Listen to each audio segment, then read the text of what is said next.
and truth. Yung pong Gospel of Matthew na pinapanood ko po, kahit nang nagkakamali na yung mga disciple, ginising siya dahil natutulog siya at bumabagyo. Sabi, Lord, malulunod tayo. Nung bumangon po ang Panginoong Jesus, sabi niya, kinis niya pa yung noon nung gumising sa kanya, sabi niya, ba't nawalan ka na naman ng pananampalataya? Hindi niya yung pinagalitan.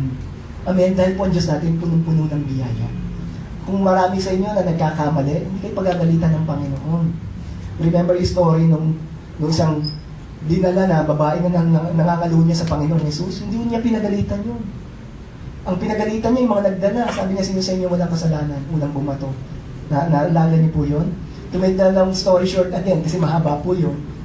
Yung mga may hawak ng bato, iniwanan nung yung bato. Ang Panginoong Jesus naman, nagdo-drawing po dun sa sand. At tinignan niya po yung babae. Alam niyo po yung babae, si Mary Magdalene, alam niyo po, kala niya siya ang babatuhin ni Jesus. Alam niyo po ba yun? Kasi po, ang tanging lang may karapatan nung oras na yun, na bumato sa kanya, ay ang Panginoong Jesus. Dahil wala siyang kasalanan. Pero ang Panginoong Jesus, hindi niya ginawa yun. Ang sabi niya, neither will I condemn you. Go and sin no more. Pinarinig niya lang, huwag mo nang gawin yan. Hindi rin kita i-condemn. Kahit na may karapatan po ang Panginoong Jesus na mag-condemn doon sa babaeng nagkasala, caught in the act yun. Amen? Caught in the act po yun. Ang Diyos po, hindi niya i-condemn. Kaya in our church, we do not condemn people. We love people here. Amen? Amen. Kaya mahalin po natin ang ating mga kapatid dito. Tingnan po natin, yung word dito na dwelt, sa Amplified Version po, ito sinabi, and the word Christ became flesh, human incarnates, and tabernacled. Yun po yung word na ginamit sa Amplified Version. Fixed his tent of flesh, live a while among us. So sa Lord Jesus Christ po, He tabernacled Himself dito sa mundong ito, lalong-lalo na sa Israel. At kaya nga po pala, tinawag si Lord Jesus Christ na Emmanuel. Sabi sa Matthew chapter 1 verse 23, behold, the virgin shall be with child and shall bear a son. Christmas message po ito. And they shall call his name what? Emmanuel. Why? It translated, no? It means God with us. Our Lord Jesus Christ right now lives in you and me. Kaya sabi ni Paul sa Galatians 2:20, I have been crucified with Christ. Sabi ni Paul, namatay na ako, napako na akong kasama ng Panginoong Jesus.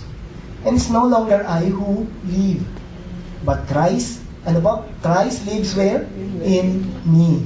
And the life which I now live in the flesh, I live by faith in the Son of God, who loved me and gave Himself up for me. So saan po nakatira? Kay Pablo, ang Panginoon, Jesus, Christ lives in Him. Pareho rin po ito. Katotohanan po ito.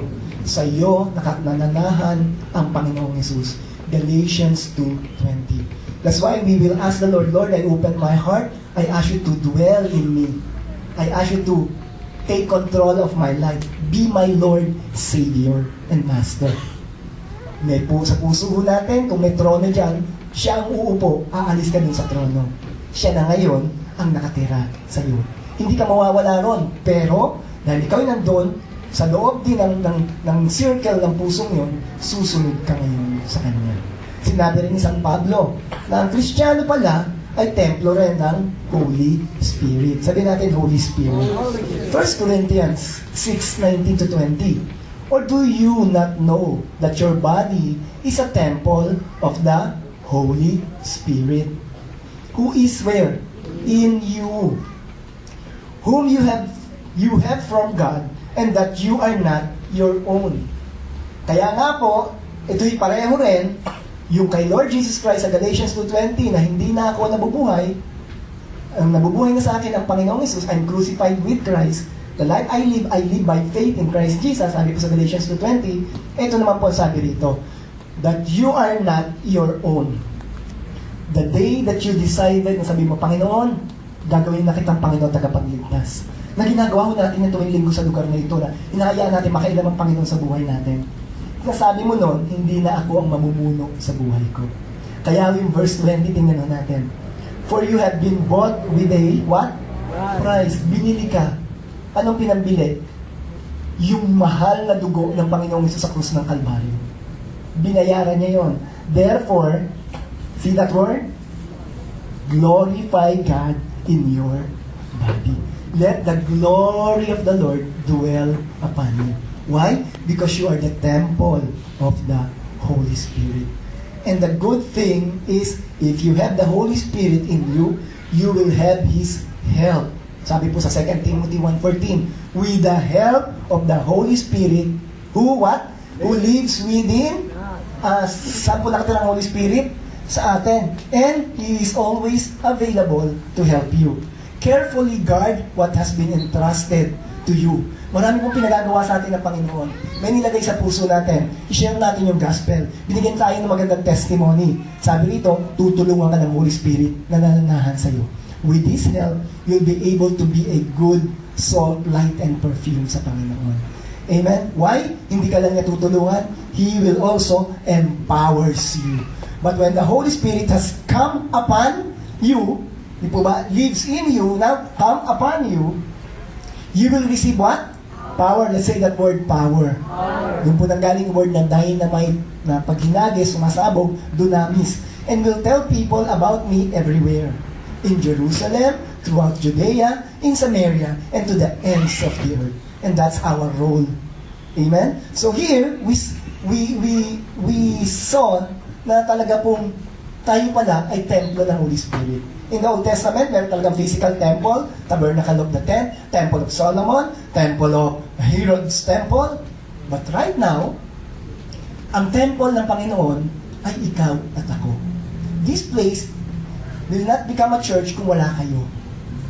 Ito po lugar na ito, kaya natin tinatawag na church o templo ng Diyos, kasi andito tayo. Pag umalis po tayo dito, pwede itong maging call center, office. Bakit po? Mga nagpupunta ron, nagtatrabaho sa call center.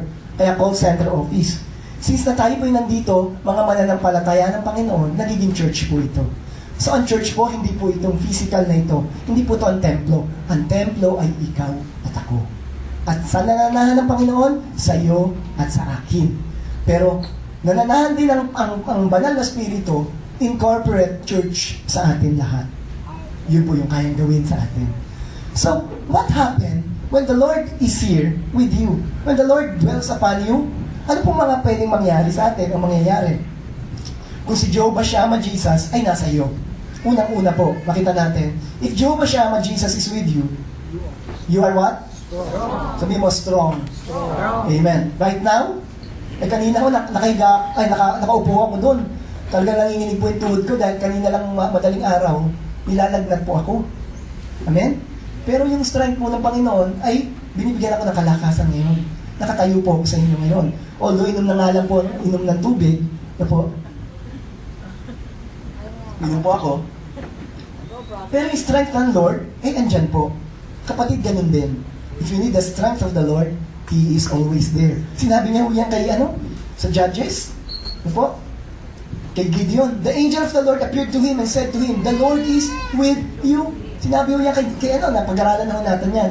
Ang tawag po kay Gideon, O valiant warrior. When the Lord is with you, you are victorious. Amen? O valiant warrior, matapang ka. Sino po matapang dito? Hindi matapang na tao dito. Po ay marami po talagang tatakutin tayo sa mundong ito. Manood ka ng television, makinig ka ng radyo, magbasa ka ng dyaryo, matatakot po tayo talaga. Tataas na naman ang ganito. Hindi na tumaas si ganito. Po, tataas yung mga ganito at ganon. Pero makita ho natin, tumaas man yan, alam ko kasama ko, si Jehovah Shammah. Jehovah Shammah, patatatagin niya itong pananampalataya ko. Kung manonood tayo ng news, minsan malimit, bad news. Amen? Pero maganda po, kung nasa iyong Panginoon, alam kaya ng Panginoon ko yan. Kaya pala sabi sa Philippians 4:13, na lagi natin kinuquote, I can do everything. For I can do everything with the help of, what? Who gives me the strength I need. Why? Because Christ lives in you. He can give you His help in everything that you will do. Experience na ho natin yan. Amen? Experience niyo sa buhay. Nakita niyo na yan, na-experience niyo na sa buhay niyo yan. Yung tulong ng Panginoon, karunungan, kalakasan, pagdidesisyon, ay nagagawa natin dahil po sa ating Panginoon. Bakit? Kasama mo ang Diyos. Hindi ka niya iiwanan, sabi mo ng kanta. Hindi ka niya pababayaan. Kasama mo siya. At bibigyan ka niya ng kalakasan. And maganda pang sumunod pa, you will be sure in all that you do. Kung kasama ko ang Panginoon, oo. Kung ang Panginoon ang namumuno sa buhay mo, siya ang nakatira dyan, lahat ng gagawin mo, hihilingin mo ayon sa kanyang kalooban, never ka magkakamali. Magkamali ka man siguro ng kaunti, decision mo sarili yun, makakabalik ka kagad. Amen? Pero kung talagang pumokus ka sa kanya, siya yung namumuno sa puso mo, never na never. Tingnan po natin sa John 16:13. No? 2 Samuel muna. Mali po yung aking ngayon. 2 Samuel 7:3. Nathan said to the king, "Go do all that is in your mind, for the Lord is with you." Nung nasabi po kay Nathan, nasabi sa kay king, na po ni Nathan, "The Lord is with you." Now, since the Lord is with you, you will do everything that is in your mind. Bakit po si Lord na nagbigay no ng wisdom na yun sa kanya? Ito po sabi sa John 16:13. When the Spirit of truth comes, sino po ang temple ng Holy Spirit? Di ba tayo? Nasa iyo na yun. So He will, sabi dito, He will guide you into all truth. He will not be presenting His own ideas. He will be telling you what He has heard. He will tell you about the future. So be keen with the Holy Spirit. Sa mga decision natin gagawin, ano po, mga kapatid, hingin natin yung guidance ng Holy Spirit sa atin. Sinasabi mo yan, Brother Epe, kahit sa pagpapamilya, opo. Sa trabaho ko, sa business ko, opo. Ito po yung hindi lang sa spiritual life o sa church life. Ito po yung sa kabuuan ng buhay natin. Nakatira sa iyo ang Holy Spirit, nag-glorify na ang Diyos sa buhay mo, lahat ng gagawin mo, makakasiguro ka na gagabayan ka niya. At magiging tama ito. Proverbs 3:5 and 6. Trust in the Lord with all your heart. Never rely on what you think you know. Yung isip mo natin na tama, malimit po mali yun. Amen? Ang sabi dito, remember the Lord is in everything you do, and He will show you the what? The right way. So always ask the guidance of the Holy Spirit, the guidance of the Word of God. Malimit po, nagdesisyon tayo at nakita natin nagkakapalpak at nagkakamali-mali, sinisisi natin ng Diyos. Ulitin ko po, baka hindi naman natin talaga hiningi ang guidance ng Holy Spirit nung dinidesisyon na natin yung mga bagay na yan. Kaya ang ending, imbis na naging maganda, mapangit po. Nasisi pa ang Diyos. Amen, sasabihin ng Diyos, wala nga, hindi mo nga ako tinawag dyan eh. Bakit ganyan? Ngayon akong sisisihin mo. Po, ganon. Yun po, nakikita ko lang. Po, pero yun na malimit. Gagawa tayong desisyon na hindi po ayon sa kalooban ng Panginoon, na hindi natin kinusulta ang Diyos. At pag nagkakapalpak na hindi na nagiging magandang resulta, ay sinisisi natin ng Diyos. Bakit po ako pinabayaan ang Diyos? Amen? Wala po dito nito. Amen? Kasi po, lahat tayo, we will ask the Lord's guidance. So, what's next?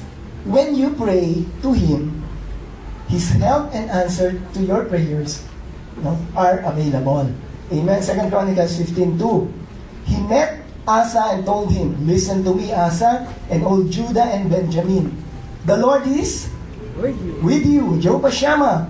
When you are loyal to Him, if you seek Him, He will respond to you. But if you reject Him, He will reject you." If you seek Him, sabi rito, He will respond to you. John 15:7 says, "But if you stay joined to me," amen? Join to me. Abide in me. My words abide in you. And my words remain in you. You may ask any request you like. And it will be what? Granted. Two things. Remain in Christ. And His word, the Lord Jesus Christ, remain in you. You may ask any request you like. And it will be granted to you. At yung mga nagre-remain po, yung word of God sa puso nila, hindi po hihingi yun ng bagay na hindi ayon sa kalooban ng Panginoon. Amen? Panginoon, patamahin mo ako sa loto. Hindi mo hihingin yun. Bakit? The word of God dwells in you. Amen? Pero pag tumama ka, kung hindi ka naman nataya, hindi ka talaga tatama. Ano po? Pero hindi natin ini-encourage yun. So yung mga hindi tama na paghingi, amen, hindi natin hihingin yun eh. Kaya lahat ng ating mga hinihingi sa Panginoon,